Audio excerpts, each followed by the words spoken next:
নমস্কার, 7 এভিক নিউজ নেটওয়ার্কে স্বাগত। রাত পোহালেই পিতৃপক্ষের অবসান, দেবী পক্ষের সূচনা। ভোরবেলা প্রায় সকলের বাড়িতেই বেজে উঠবে আশ্বিনের শারদোত্রাতে। হাতে মাত্র কয়েক ঘন্টা, তার আগে সারা বছর ঘরের কোণে অনাদরে পড়ে থাকা রেডিও বার করতে ব্যস্ত বাড়ির বড়রা। একবার পরখ করে দেখে নেওয়া, আদৌ এতে মহালয়া শোনা যাবে তো?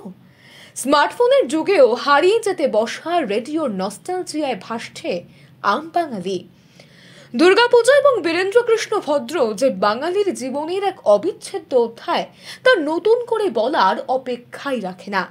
এর আগে যা শোনার একমাত্র উপায় ছিল রেডিও, বর্তমান আধুনিকতার যুগে রেডিওর ব্যবহার বিলুপ্তির পথে।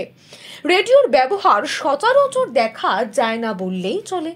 তবে মহালয়ার ভোরের সেই ঘোর থেকে আজও বেরিয়ে আসতে পারেননি কেউ।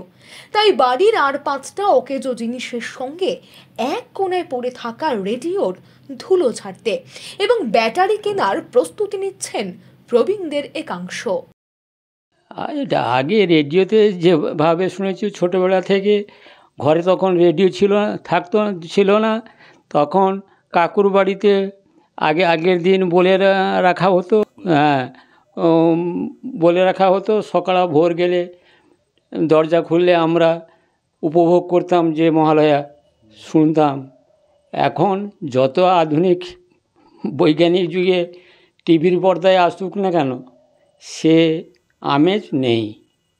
আগে বীরেন্দ্রকৃষ্ণ কণ্ঠস্বর, তার বীরেন্দ্রবাবুর কণ্ঠস্বরে চণ্ডীপাঠ আর যে যত আসুক, তার সঙ্গে তুলনা করা যাবে না। টিভিতে এখন বর্তমান টিভিতে দেখি, আগে রেডিওতে শুনতাম। কোনটা বেশি ভালো লাগে, টিভিতে না রেডিওতে ভালো লাগতো? আগে রেডিওতেই ভালো লাগতো, এখন বীরেন্দ্রকৃষ্ণ ভদ্রের মহালয়া সেটাই খুব ভালো লাগতো। এখন আধুনিক যুগে এই টিভি পর্দায় যেটা হচ্ছে সেটাই ভালো মনে করে নিচ্ছি।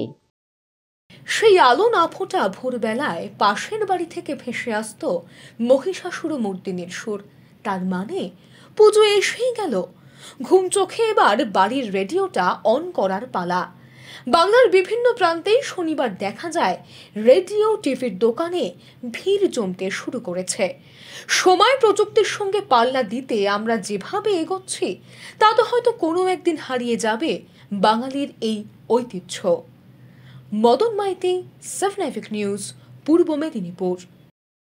এই খবরটি কেমন লাগলো আমাদেরকে কমেন্ট করে জানাতে একেবারে ভুলবেন না এবং আমাদের চ্যানেলটিকে লাইক করুন, সাবস্ক্রাইব করুন, বেল বাটন প্রেস করবেন।